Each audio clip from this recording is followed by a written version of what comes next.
Dave's in Toronto. Go ahead, Dave. Thank you for taking my call. Pleasure. I've been looking at this company named Drone Delivery Canada for the last couple of months. I just want to get your thoughts on the company itself and the sector. Thank you. Okay. Well, what do they do, Drone Delivery Canada?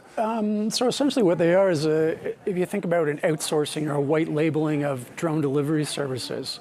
So they have a deal with Staples and Napa Auto Parts. And they also, I think, been talking to a courier company in Canada. Is that actually happening? Are people getting deliveries by drone? Yeah, and I think what's really caught my interest yesterday, there was a story on the news wires, and they was talking about UPS. And UPS now has this prototype that they've built. They've got this modified truck. So it's got a drone in the back and a human driver. So the driver loads the cargo into the drone. The ceiling opens and the drone flies out, and then the driver goes on to his next deliveries, and then eventually the two rendezvous, he reloads it and they start again. So I think it makes a lot of sense for rural areas where you've got a lot of space between deliveries, and the fact that they can be essentially doubling up one existing truck. And you know, I thought, you know, this is science fiction down the road, but you start to realize it's actually sooner than we think that this is going to come to light.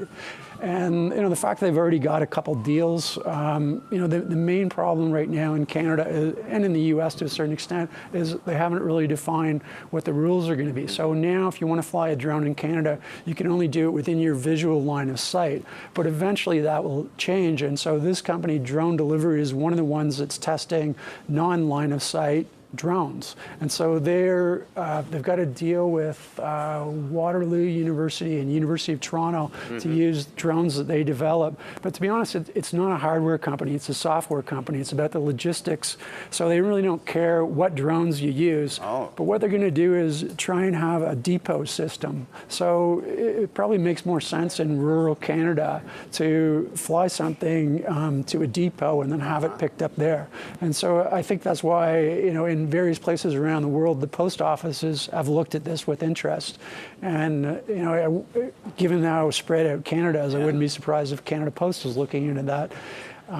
So we think drone delivery probably has the first mover advantage in terms of to getting a license for this. Yeah, so on December 5th, actually, we had Tony Di Benedetto, I'm sorry about that, I mangled that. He's the CEO of Drone Delivery Canada. He was on BNN, and the viewers can probably find that at bnn.ca. Yeah, I think it's interesting because when I first heard about it, I thought, you know, it's a way off, but potentially they could get a license. They're doing testing, I think, in Alberta and Quebec. So the latter part of this year, they're likely to get a license. So you could see commercialization as early as early 2018. Why do I think the medical marijuana people won't be far off this? They don't miss a trick. Yeah.